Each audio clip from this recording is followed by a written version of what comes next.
In the early hours of July the 3rd, 2010, 37-year-old Raoul Moat had been out of Durham prison for just 2 days when he arrived at the home of his 22-year-old ex-girlfriend Samantha Stobart. Moat had been in prison after serving an 18-week sentence for assaulting a 9-year-old relative. It's thought that this assault wasn't a sexual one, he was just a violent bully, and he was being investigated for having his daughter step outside his house and wait by a bus stop with a sign around her neck saying that she's done stupid stuff, as some sort of humiliating punishment. A former bouncer, tree surgeon and bodybuilder, Moat was a large man at 6'3" and was known to have a bad temper. Moat was raised by his grandmother after his mother spent a great deal of time in mental hospitals due to her bipolar disorder. He had fathered 3 children, including his daughter with Stobart. The pair had split, and while Moat was in Durham prison, Stobart claimed that she had entered into an affair with the police officer to keep him away from her. Having blamed the police for his life falling apart previously, Moat felt huge anger towards them, and Stobart played to this. When arriving at a house in Bertley where Stobart was staying, Moat listened near the window whilst holding a sawn-off shotgun. Stobart was in a new relationship with a karate instructor named Chris Brown, and Moat would later claim he had heard the pair mocking him. Brown went on to leave the house to confront Moat, prompting the latter to shoot him with a shotgun, killing Brown on the spot. Inside the house, Stobart's mother tried to call the police, prompting Moat to shoot into the house and injure Stobart herself. Striking her in the arm, Stobart was later taken to hospital and received life-saving surgery. The following day, he called the police, told them what he'd done, and told them that he was going to war with them and that no police officer was off limits. Here is an excerpt from that police call. Hello there, this is the gunman from Bertley last night. My name is Raoul Moat. What I'm phoning about is to tell you exactly why I've done what I've done, right? Now, my girlfriend has been having an affair behind my back with one of your officers, this gentleman that I shot last night, the karate instructor, right? He's been on to me, right, for years. He's hassled us, harassed us, he has just won't leave us alone. I went straight 6 years ago when I met her, and I've tried my best to have a normal life, and you just won't let up, right? You won't leave us alone for 5 minutes. I can't drive down the street without the blue flashing lights, you know? You have stitched us up for years, you've been caught stitching us up. So the fact of the matter is, right, that she's had an affair with one of your officers. Was he not a police officer, I wouldn't have shot him. Okay. As that, right? But the thing is, you know, it's been going on for a while. I went to jail, right? Okay. I was stitched up by you for hitting the kids, which I didn't do, right? Right. I went to jail for something I didn't do. Now, I could have took a community order, right? Yeah. But what happened is me and Sam had a discussion with the barrister. I went to jail. Within 3 to 4 weeks, the barrister promised us and let us down. She said she would have us on a retrial, get the not guilty, so me and my son would live together. I went to jail, right? Hang on a minute, because you're losing me there, yeah. Right? Well, I went to jail longer than I should have done for something I didn't do, right? Which justify that in your own head, right? And meanwhile, while I'm doing that for my missus, she's having an affair with one of your officers, right? And then when I come out, right, she's winding us up, saying that he's going to stitch us up using him, right? And, you know, that he's this, he's that, he's going to, because he's a multiple backbend, he's going to kick the ass all over the place. Okay, you know right? And I've had nothing but grief from her. I've had a good relationship with her for 6 years, which is why we've stayed together. I've gone straight, I've got a total legitimate life with her. I've opened a business, and I've been shafted. And you police have took too much off me over the years. You won't take a load. Now you think you can take your missus. Now, I didn't mean to shoot her like that, right? Right? They deserved it, right? But she, right, you can see from the ballistics I've been altering those cartridges, right? That one was only half the powder. It was only meant to get a compensation, because obviously I'm not going to be around in a few days, right? It was meant to just give her a little injury so she could get loads of compensation. For you set the bed. Now that I found out she's critical, I'm not happy about it. I didn't mean that. You know what I mean? To be honest, I'm quite surprised she is critical. You know? But I didn't mean that. But the fact of the matter is, I'm not coming in alive. You have hassled me for so many years. Come anywhere near me and I'll kill you. I've got 2 hostages at the minute, right? Come anywhere near me and I'll kill them as well. I'm coming to get you. I'm not on the run. I am coming to get you. You have made me unwell. You have made me do this because you just won't leave me out of, you won't leave us alone. Can you confirm you've got 2 hostages? I've confirmed I've got 2 hostages, yes. Right. And where are you? I'm not going to tell you where I am. Okay, fair enough, yeah. Don't worry, right? Yeah. Can I just confirm who you are? Can you give me your date of birth, please? Yes, it's the 17th of June, 1973. Right, okay then, thank you very much. Right, I am very sorry for what's happened with Sam. That's not what I meant. Right. You know? But I'll tell you something else. This other idiot in the paper that said I pointed the gun, he's had to, he starts having to control him and all the rest of it. Yeah. He was accused, right? I heard rumours in jail that he was sleeping with my son. Now, I saw the Tom start yesterday, and he said he heard the same rumours as well, but he didn't believe it was true, but he was definitely trying to get into her. So listen to me, but I'll tell you, he was the first one to run and hide upstairs, leaving his wife and leaving everybody else. You know what I mean? He didn't stand there and let a gun point at me, because had I pointed him, I would have shot him, because I do believe he was getting into her. There's been a lot of nonsense going on behind my back while I've been in jail. She's changed. She's not off changed. And every time I spoke to her and tried to be reasonable, she wouldn't let us anywhere near the bed. Right. She wouldn't go to the house, she wouldn't discuss anything, and she was threatening for one of your officers. Yeah. Right? Now, I've had enough. I've jailed made us unwell, I've came up with different kids, you know what I mean? I've lost everything through you, right? Just won't leave us alone, right?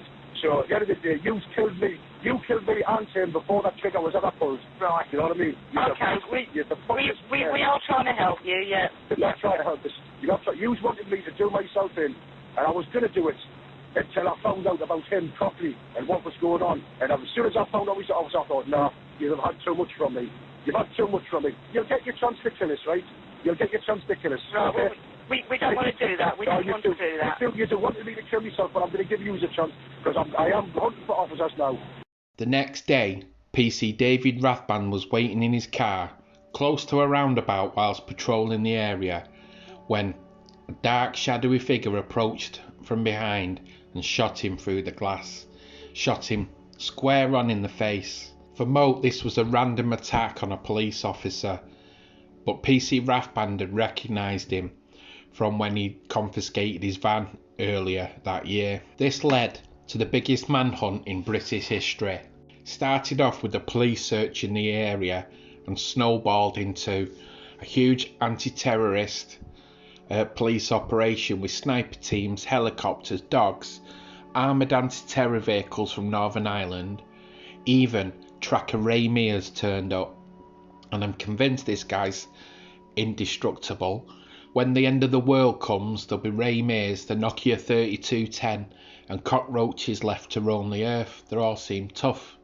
Anyway, Ray managed to get within 20 feet of him, it is believed. So he really did well. He really added value, but didn't find him. And there was even a Royal Air Force jet sent over for reconnaissance. But despite all this, he always seemed one step ahead. Police would find abandoned campsites, and he constantly evaded capture. Armed guards were also posted outside Rothbury schools after police announced they believed Moat posed a threat to the wider public. The police were now getting desperate. Pressure on them to find him was getting big. It was building, but they had nothing, very little to go on. At this point, 160 firearms officers were involved in the hunt. At the time, that represented 10% of all those available in England and Wales at any one time. So it gathered a lot of public interest, and a lot of people were talking about it. This led to professional crybaby and revered football star Paul Gascoigne turning up to help. When I say help, he turned up with a cooked chicken and a bathrobe. Here's what he had to say to it later on, many years down the line, in a radio interview. I've come here for a publicity stunt, right? Okay. Just to let the public know. I'm sitting in the house bored, nothing to do, and I felt sorry for him because he's been a good friend of mine. And then I decided to get him a dressing gown, a jacket, some food, and that. And I tried to stay in a bed and breakfast up the road because I knew the police were stopping loads of cars. I jumped in the taxi, wanted to stay in a bed and breakfast, so I could stay there, and then I was going to walk through the mountains, because I know all the rivers in Rothbury. I know everywhere in Rothbury, and I was going to walk through the hills where my ribs even broken, with all my stuff for him, and start shouting his name. Got a dressing gown, a coat, some chicken, some bread. I know I bought him a can lager, so the taxi driver got us a can lager to give him. Morty, I've got a message from Morty. I went out looking for him. I've got a Newcastle United jacket for him, on top of what I've got for him, and I was going to go through the moors on my own in a pitch black and keep shouting his name, because I know he won't shoot me. I know I'm a good friend of him. All I've got to do is walk through all the rivers where he's supposed to be and shout, Morty, it's Gazza. I know he did something wrong. He may do a stretch, but I'll tell you what, good behaviour will be out. Listen, as far as I'm concerned, the guy is a nice guy. Someone's given drugs and it's made him like that. Yeah, I would like him to talk to me, just me and him, one-on-one chat.